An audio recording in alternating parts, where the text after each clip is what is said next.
Shalom, selamat pagi jemaat Tuhan. Berjumpa kembali dalam doa pagi online. Firman-Mu, pelita bagi kakiku.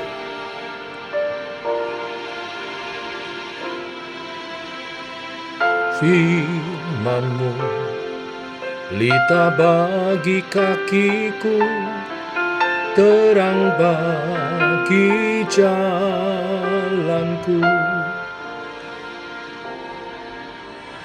Firman-Mu, pelita bagi kakiku, terang bagi jalanku.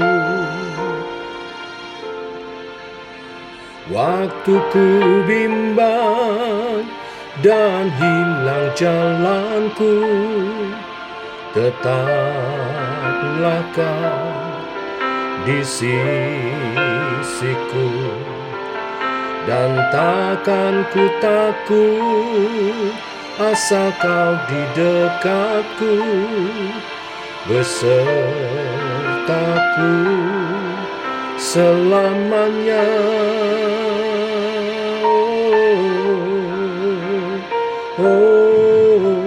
Firman-Mu, pelita bagi kakiku, terang bagi jalanku.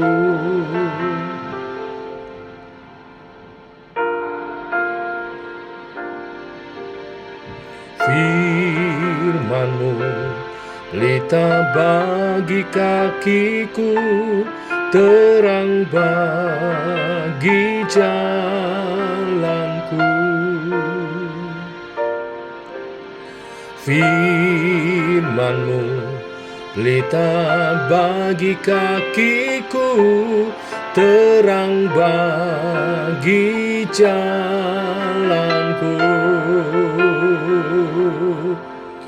Waktu ku bimbang dan hilang jalanku, tetaplah Kau di sisiku, dan takkan ku takut asal Kau di dekatku, besertaku selamanya.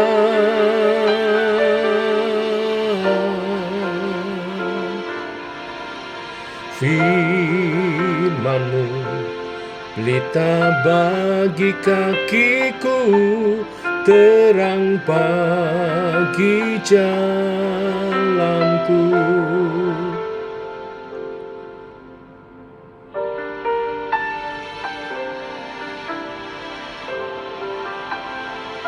Firman-Mu itu pelita bagi kakiku dan terang bagi jalanku.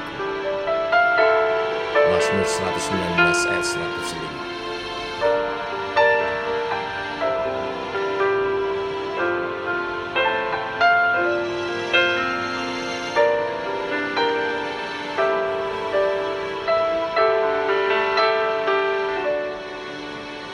Waktu ku bimbang dan hilang jalanku, tetaplah Kau di sisiku, dan takkan ku takut asal Kau di dekatku, besertaku selamanya.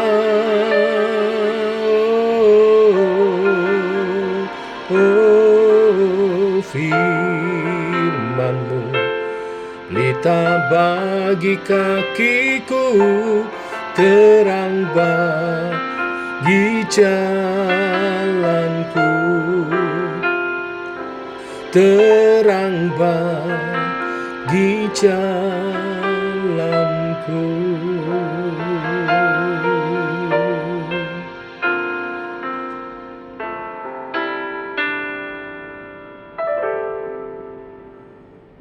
Tiba waktunya untuk kami merenungkan firman-Mu.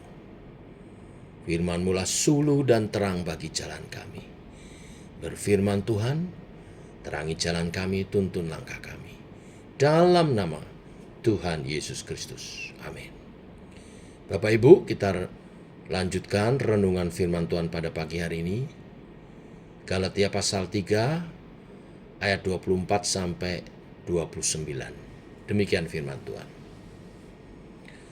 Jadi hukum Taurat adalah penuntun bagi kita sampai Kristus datang, supaya kita dibenarkan karena iman. Sekarang iman itu telah datang, karena itu kita tidak berada lagi di bawah pengawasan penuntun.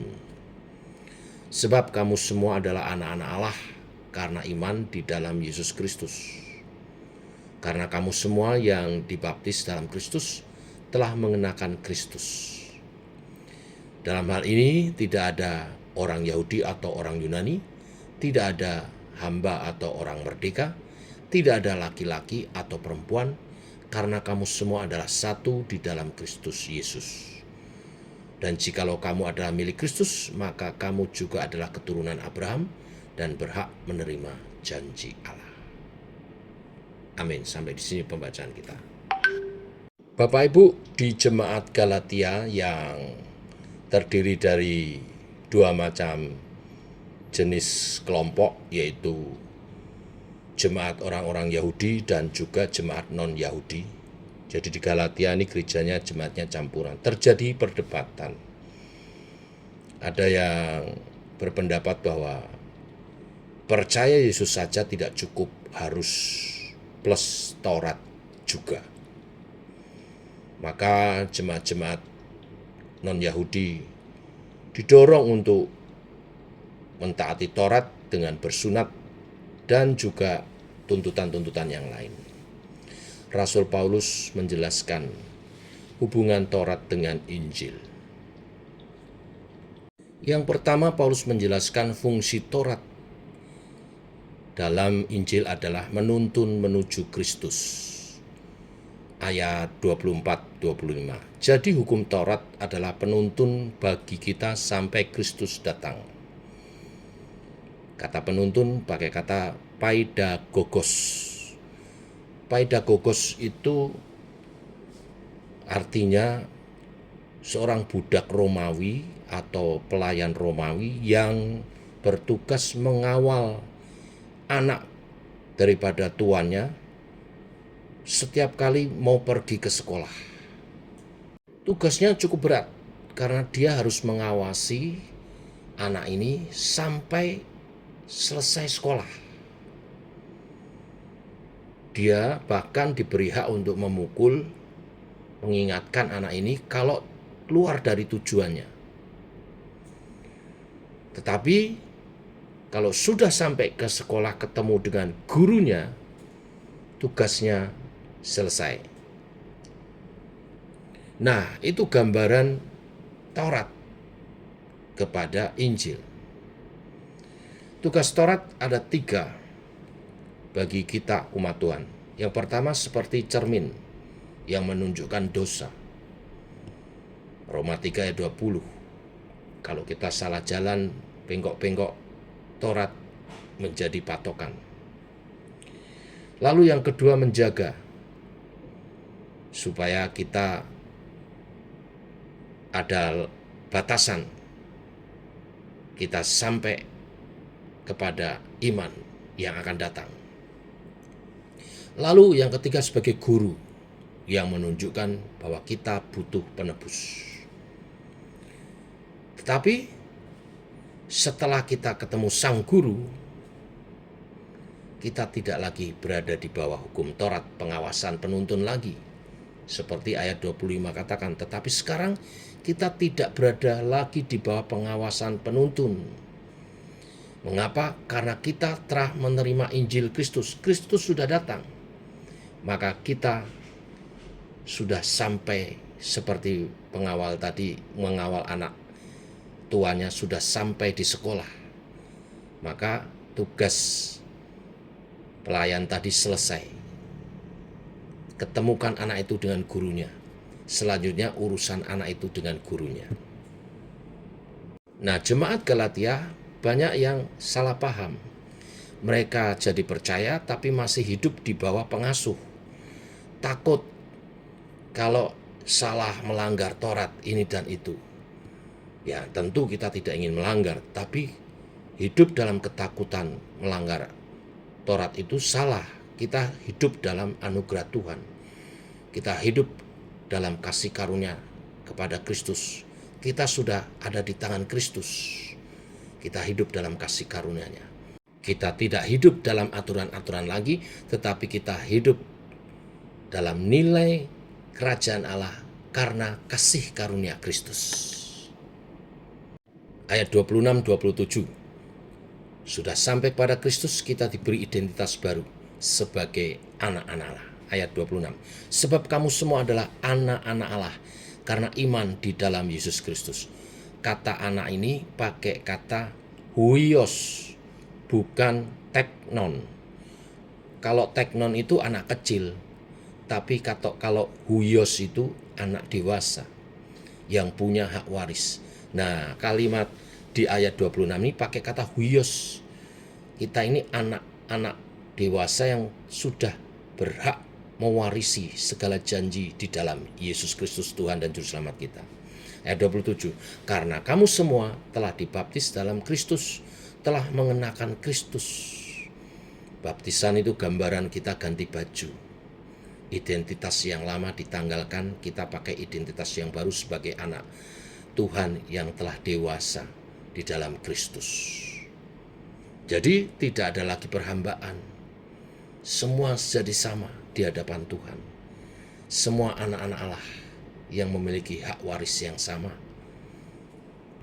Oleh sebab itu Rasul Paulus mengatakan di ayat 28-29, dalam hal ini tidak ada orang Yahudi atau orang Yunani, tidak ada hamba atau orang merdeka, tidak ada laki-laki atau perempuan, karena kamu semua adalah satu di dalam Kristus Yesus, satu sebagai keluarga Allah, sebagai anak-anak Allah. Dan jikalau kamu adalah milik Kristus, ayat 29, maka kamu juga adalah keturunan Abraham. Jadi otomatis semua yang sudah dalam Kristus itu menjadi anak-anak keturunan Abraham melalui Kristus, iman kepada Yesus Kristus. Ini adalah anugerah kasih karunia Allah. Jemaat Yahudi yang taat menjalankan Taurat tidak sia-sia, lanjutkan, tetapi dengan motivasi baru sebagai anak Allah yang telah peroleh kasih karunia Kristus. Sedangkan jemaat non-Yahudi tidak harus disunat dan melakukan hukum Taurat untuk keabsahannya sebagai keturunan Abraham. Kita menjadi keturunan Abraham karena kita telah ditebus oleh darah Kristus. Kita menjadi Israel rohani. Demikian kebenaran firman hari ini meneguhkan setiap kita untuk kita hidup sebagai anak-anak Allah oleh kasih karunia di dalam Yesus Kristus. Mari kita berdoa. Bapa, kami mengucap syukur oleh kasih anugerah-Mu, rahmat-Mu baru. Demikian pagi hari ini firman-Mu mengajar kepada kami. Hukum Taurat menuntun kami kepada Injil. Dan ketika kami telah menerima Yesus Kristus sebagai Tuhan dan Juru Selamat, kami dalam iman percaya kepada Kristus, melalui Injil, kami telah diselamatkan. Kami telah peroleh kasih karunia menjadi anak-anak Allah oleh iman di dalam Yesus Kristus. Kami hidup dengan nilai-nilai surgawi, nilai-nilai kerajaan Allah, nilai-nilai yang Tuhan Yesus ajarkan, mengasihi Tuhan dengan segenap hati, jiwa, dan akal budi, juga kekuatan kami, dan mengasihi sesama seperti diri kami sendiri. Maka secara otomatis kami telah menggenapi Taurat oleh anugerah dan kasih karunia di dalam Yesus Kristus. Tuhan yang menyempurnakan setiap laku kami oleh anugerah di dalam iman kepada Yesus Kristus. Ini doa kami, dalam nama Tuhan Yesus kami berdoa, kami mengucap syukur. Amin. Demikian saudara doa pagi kita, selamat beraktivitas.